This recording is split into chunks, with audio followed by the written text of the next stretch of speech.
নমস্কার, শুভ সন্ধ্যা। আজকে শনিবার 13ই জুন 2026। বাকচক্রের নতুন পথ চলা বিবেকানন্দ ঘরে ঘরের আজকে 266তম 266 সাপ্তাহিক ধারাবাহিক বক্তৃতা মানায় আপনাদের সকলকে সাদর অভ্যর্থনা ও আমন্ত্রণ জানিয়ে আজকে আমাদের অনুষ্ঠান শুরু করছি। অনুষ্ঠানের বিষয় এবং বক্তা অপরিবর্তিত। বিষয় স্বামী বিবেকানন্দের পত্রাবলী এবং বক্তা শ্রী তরুণ গোস্বামী, যার পরিচয় নতুন করে দেওয়ার প্রয়োজন নেই। সুতরাং আসুন, অযথা আমার প্রাক কথনে সময় নষ্ট না করে আমাদের যে পরিচিত প্রার্থনা সঙ্গীত যেটা গেয়েছেন বাকচক্রেরই প্রবীণতম সদস্য শ্রী রমেশচন্দ্র বন্দ্যোপাধ্যায়, তার গাওয়া সেই রবীন্দ্রসঙ্গীত শুনে আজকে আমাদের অনুষ্ঠান শুরু করছি। ভালো থাকবে, নমস্কার।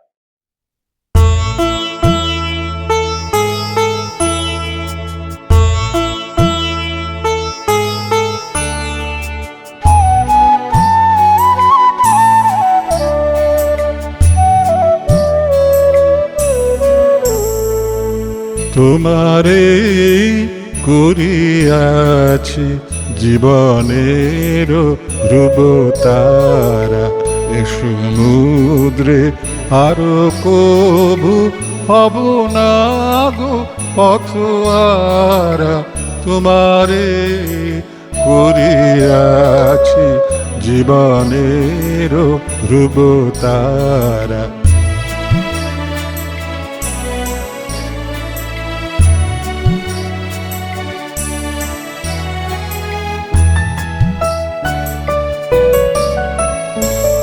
যেথায় আমি যাই না গো তুমি প্রকাশিত থাকো, যেথায় আমি যাই না গো তুমি প্রকাশিত থাকো।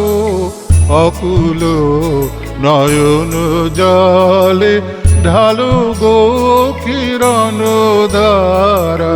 তোমারে করিয়াছি জীবনের ধ্রুবতারা।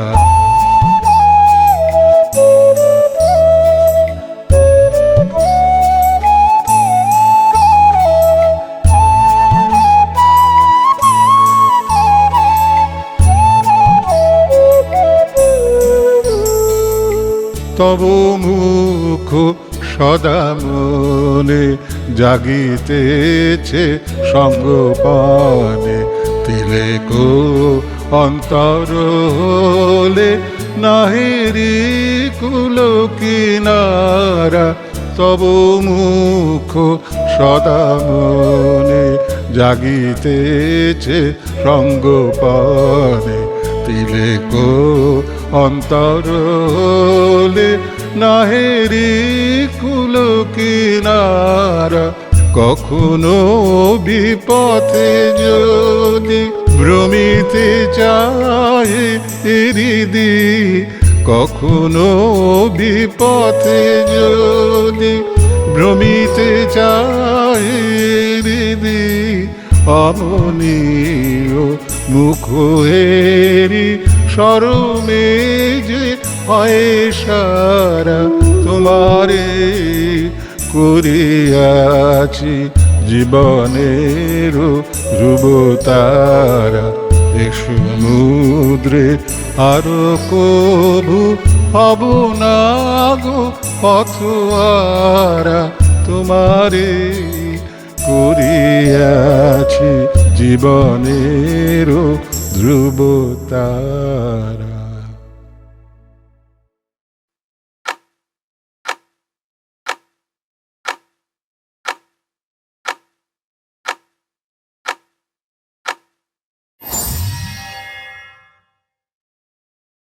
নমস্কার।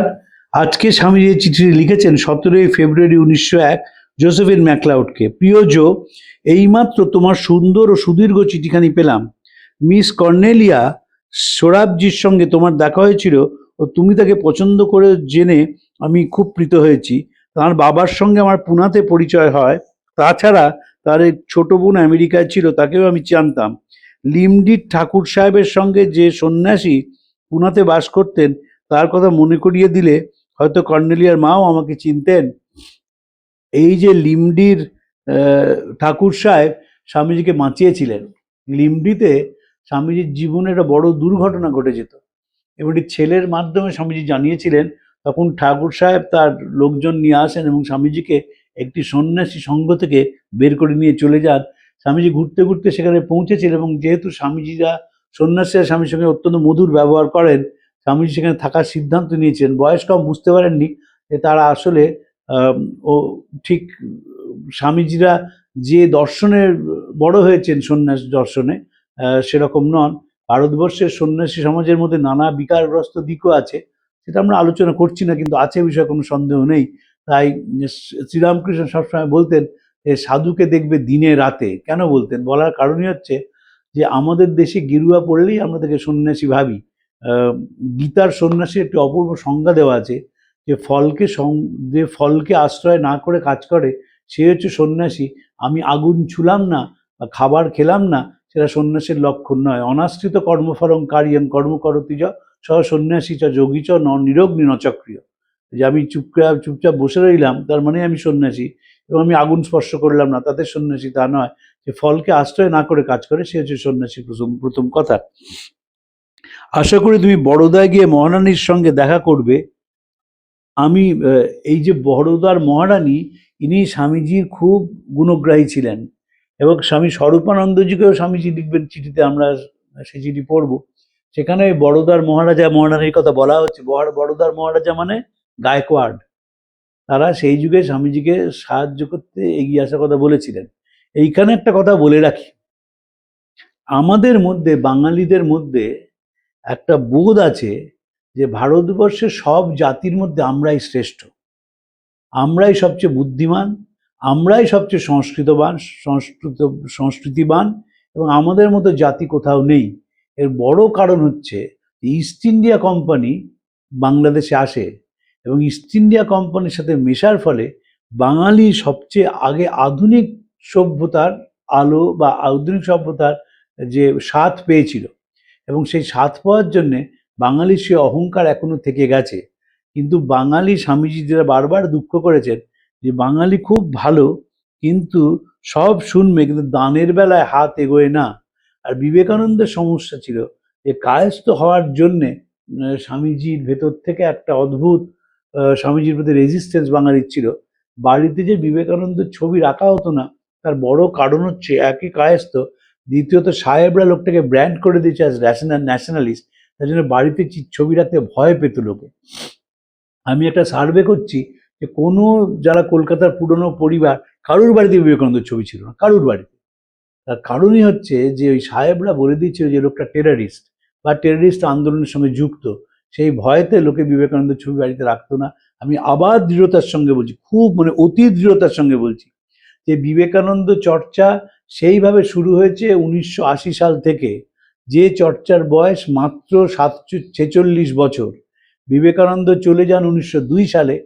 স্বামীজির জন্ম শতবর্ষে যারা ছিলেন তারা মহাপণ্ডিত সন্ন্যাসী ছিলেন। গোলপার্ক রামকৃষ্ণ মিশন থেকে অসাধারণ বই বেরিয়েছিল, Vivekananda century Memorial volume. Rameshchandra Majumdar, স্বামী লোকেশ্বরানন্দজি তার সম্পাদক ছিলেন। বিবেকানন্দ চর্চা কোথাও হতো না। স্বামী বীরেশ্বরানন্দজি গ্রন্থ লেখেন মাতৃভূমির প্রতি কর্তব্য, এবং তখনই বিবেকানন্দ নিয়ে নতুনভাবে চিন্তাভাবনা শুরু হয় এবং স্বামীজি নিয়ে আলোচনাটিও শুরু হয়। 80-র দশক থেকে নতুনভাবে একটি জোয়ার আছে স্বামীজি সম্বন্ধে চর্চার। 1970 দশকের গোড়ায় স্বামী যুক্তানন্দজি ভ্যালুজ অ্যান্ড আওয়ারসেলভস বলে একটি বই লেখেন এবং মিসেস গান্ধী এসে সেই বইটি কলা মন্দিরে উদ্বোধন করেন এবং সেখানেই স্বামী যুক্তানন্দজি প্রথম দেখান যে শিক্ষার সঙ্গে যদি মূল্যবোধের শিক্ষা যুক্ত না হয় সে শিক্ষাটি অসম্পূর্ণ। এবং তিনি অপূর্ব বইটি লেখেন। তিনি রামকৃষ্ণ সংঘ থেকে চলে যান। তিনি সম্পর্কে স্বামী আত্মস্থানন্দজির মেজ ভাই ছিলেন, মহাপণ্ডিত ছিলেন, যেমনি সুন্দর দেখতে ছিলেন তেমনি তার গলার স্বর ছিল, তেমনি ইংরেজি বাংলার উপর দখল ছিল, তেমনি তিনি অর্গানাইজেশনের একেবারে সাংঘাতিকভাবে অর্গানাইজেশন বুঝতেন। যদি কখনো আপনার রাঁচিতে যান, মোরাবাদী আশ্রমে যে দিব্যায়ন রয়েছে রাঁচিতে, সেই দিব্যায়নটি মহারাজের তৈরি করা। রুরাল ডেভেলপমেন্টের এত পরিষ্কার ধারণা মহারাজের ছিল, বিরাট তিনি সেই দিব্যায়নটি তৈরি করেছিলেন। রামকৃষ্ণ মিশনের আমার ব্যক্তিগতভাবে মনে হয় যে দুজনের সঙ্গ থেকে চলে যাওয়া খুবই একটা দুর্ভাগ্যের। একজন স্বামী যুক্তানন্দজি, একজন স্বামী সোমেশ্বরানন্দজি, কারণ এরা দুজনেই বৌদ্ধিকভাবে রামকৃষ্ণ মিশনের কথা ভেবেছেন এবং ইন্টেলেকচুয়ালি রামকৃষ্ণ মিশনের কথা তারা সবসময় মনে করেছেন। আরও দুজন যন্ত্রণার, একজন স্বামী নিত্যানন্দজি কেষ্ট মহারাজ, তিনি পরে ব্যারাকপুরে বিরাট সংঘ প্রতিষ্ঠা করেন। আরেকজন স্বামী বুদ্ধানন্দজি, তিনি তৈরি করেন নিমপিট রামকৃষ্ণ মিশন। এই চারজন এরা গত 60 বছরের মধ্যে চলে যান এবং সেটি খুবই রামকৃষ্ণ ভাব আন্দোলনের পক্ষে আমার মনে হয় একটি আঘাত। লোকে মনে করবেন না, সেটা বলবেন না কি আছে, রামকৃষ্ণ সংঘ তো ঠিকই চলছে, যারা পড়েন না তাই বলবেন।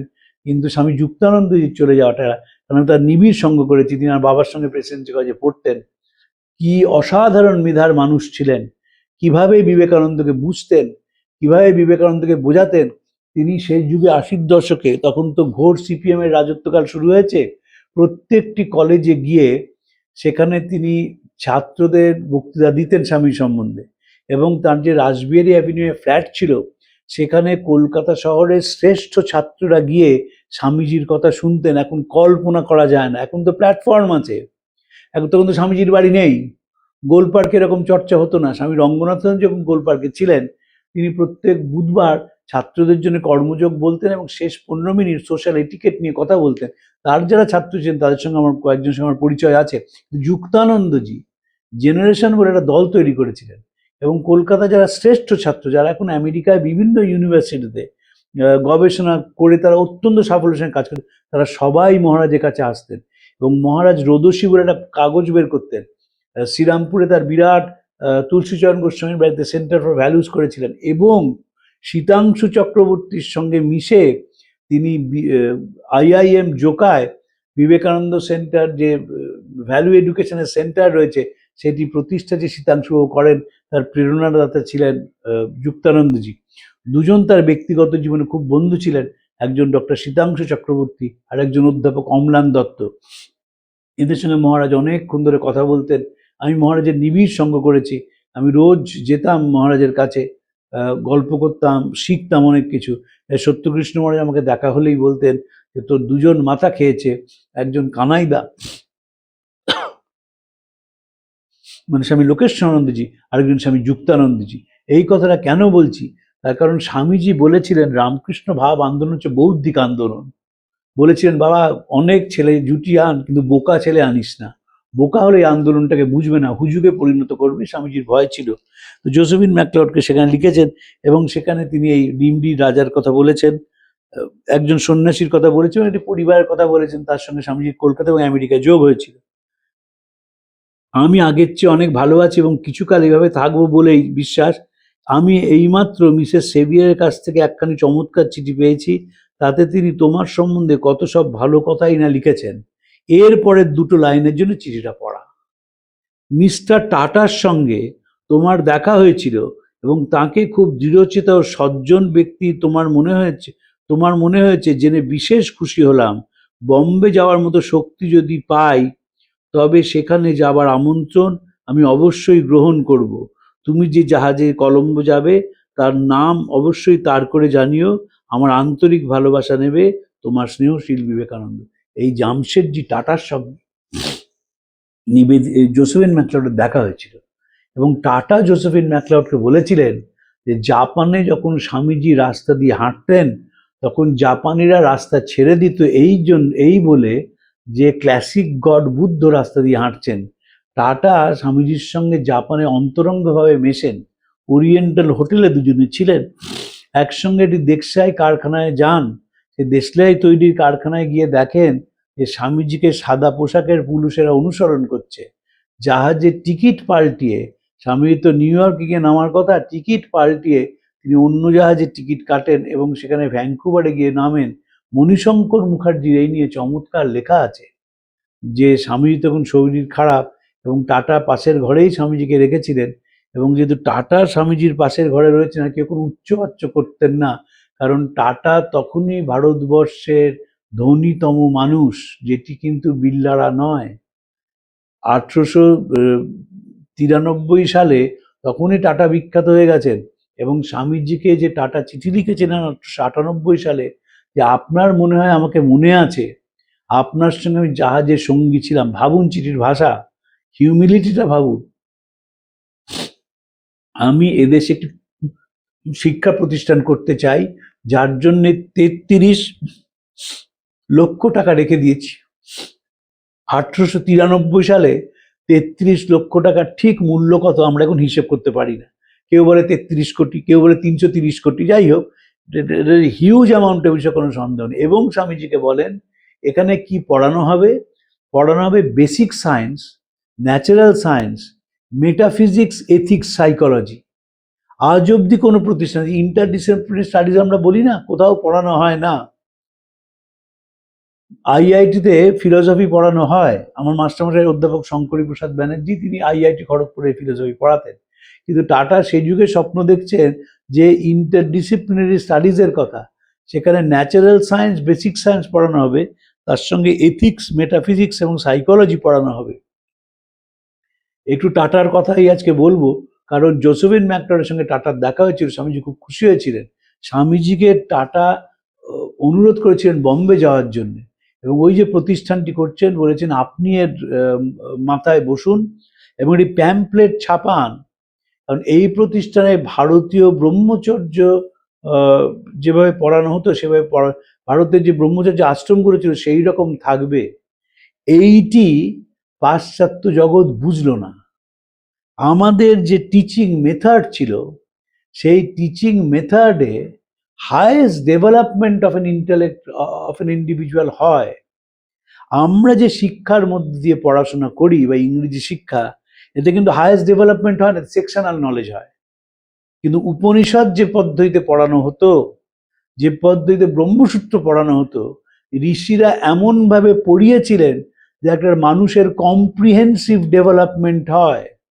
এই কম্প্রিহেন্সিভ ডেভেলপমেন্টের জন্যই স্বামী লোকেশ্বরানন্দজি নরেন্দ্রপুর এবং স্বামী হিরণ্মানন্দজি পুরুলিয়া খুলেছিলেন।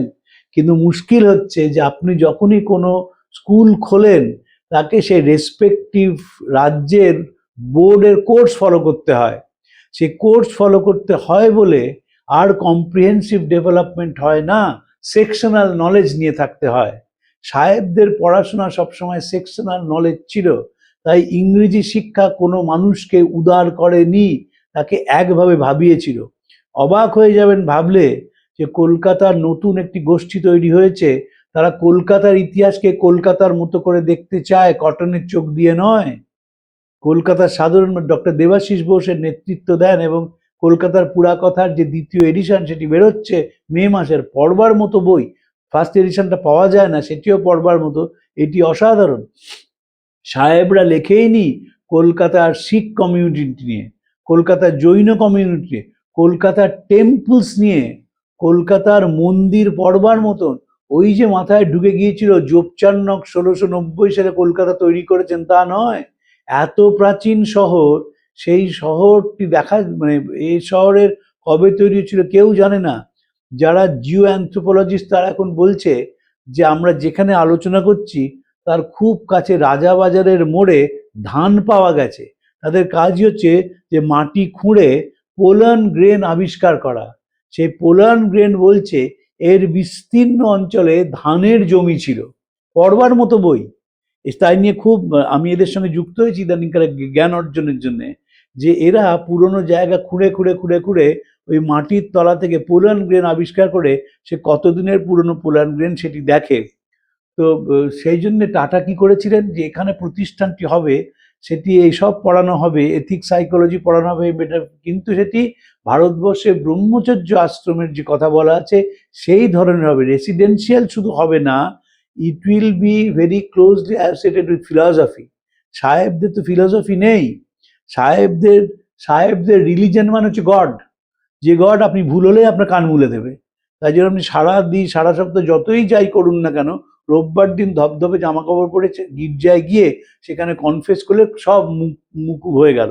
কিন্তু আমাদের ছিল যে ফিলসফির চর্চা, এবং গুরুকুল যে গুরুগৃহে যেত, সেই গুরু সব শেখাতেন, গরু দোয়াতেও শেখাতেন, ধান চাষ করাতেও শেখাতেন, ব্রহ্মচর্য বিদ্যা দিয়েছিলেন, এবং সাথে সাথে তারা শিখেছিলেন যে কিভাবে বিশ্ব চরাচরের সঙ্গে সংযুক্তিকরণ ঘটে দর্শনের মধ্যে দিয়ে।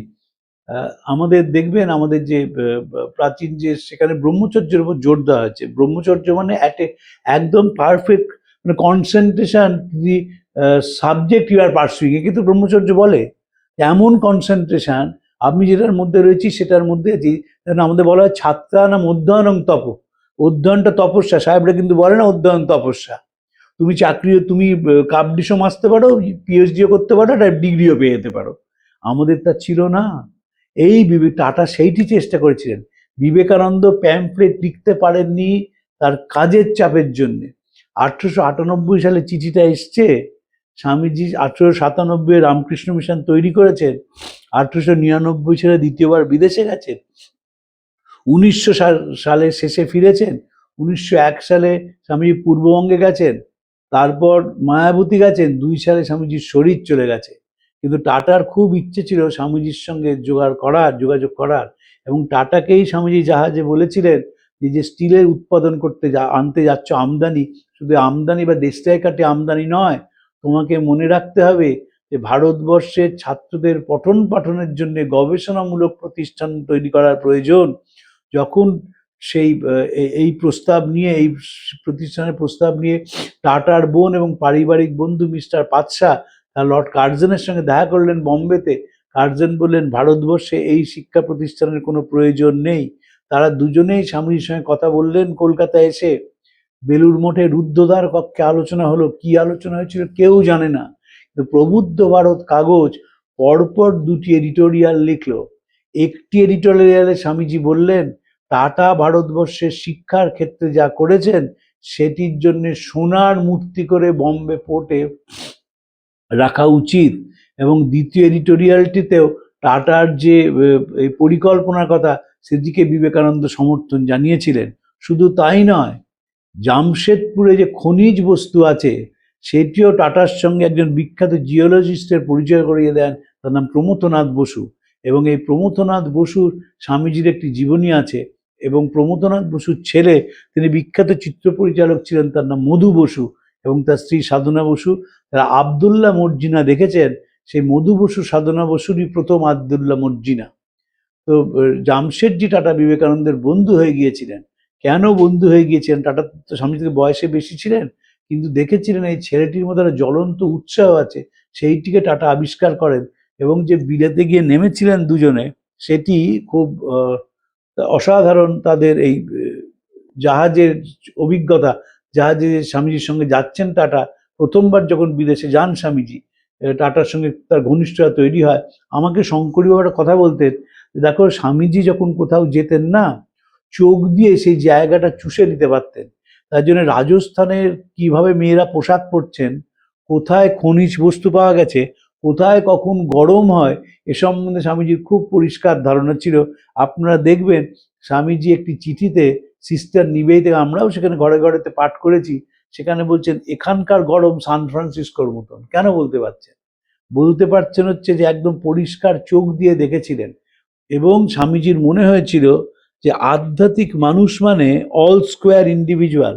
ঠাকুর বলেছিলেন যোগানন্দজিকে, সাধু হয়েছিস বলে বোকা হবি কেন, শুধু ফুটো কলসি নিয়ে এসেছিলেন বলে। এবং বোকা হওয়ার কোনো কারণ নেই। আমার আমার বারবার একটি কথা মনে হয়, আপনাদেরও বলছি, সবাইকে যারা শুনছেন ঘরে ঘরে, আপনারা বিভিন্ন কেন্দ্রে যান যেটি রামকৃষ্ণ মিশন পরিচালিত।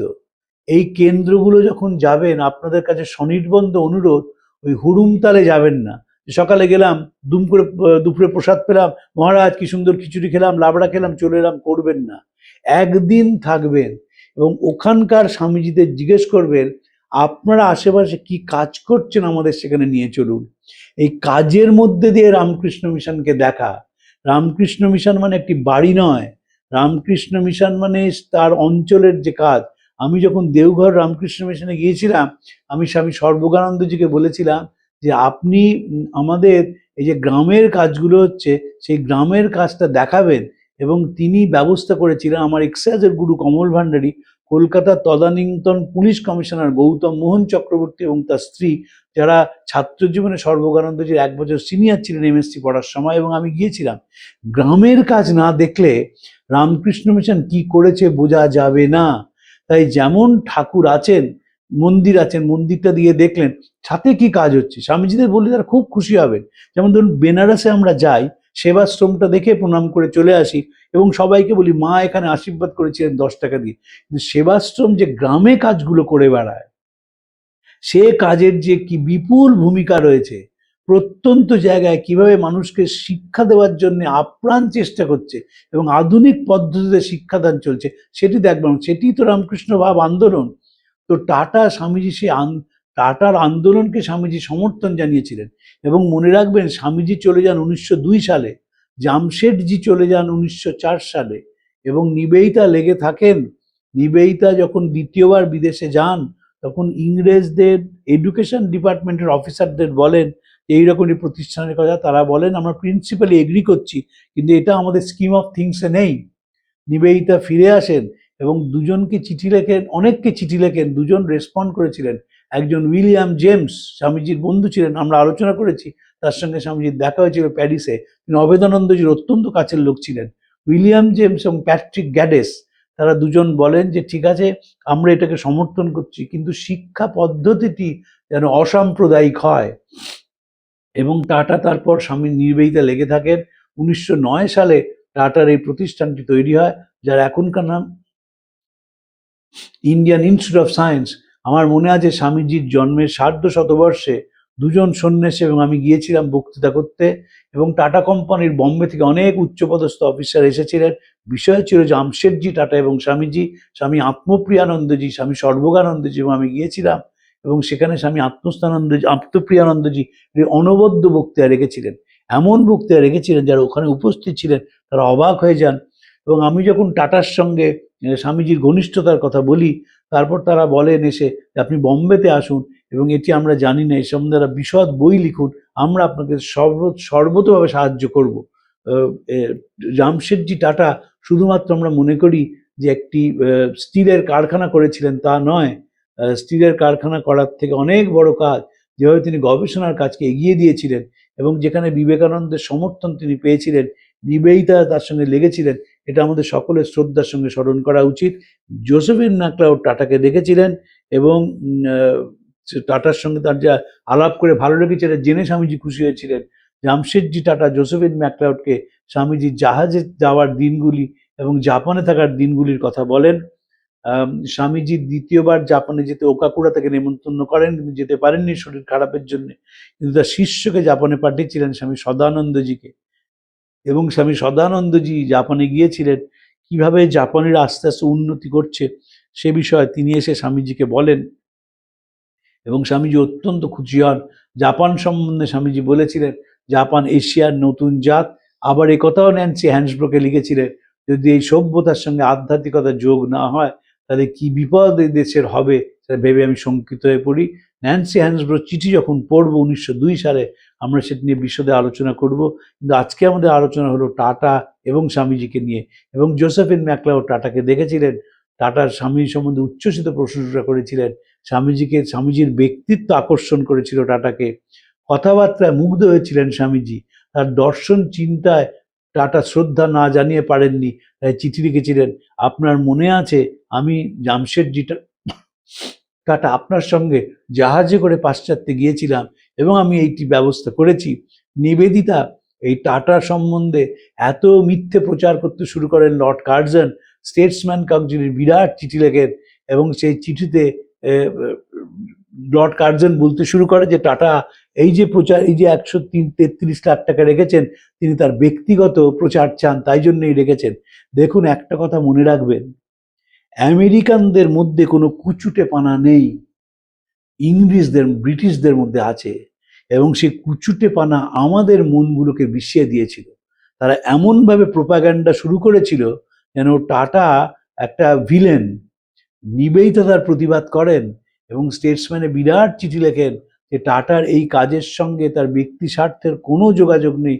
তিনি বাস্তবিক এটি ভারতবর্ষের ছাত্রছাত্রীদের একটি শিক্ষাকল্পে খরচ করছেন এবং তাদের যাতে উন্নতি হয় তার জন্য আপ্রাণ চেষ্টা চালিয়ে যাচ্ছেন টাটা। আজকে এই অবধি বলে শেষ করলাম, আবার পরের দিন অন্য দুটি চিঠি নিয়ে আলোচনা করব। প্রাণারাম প্রাণারাম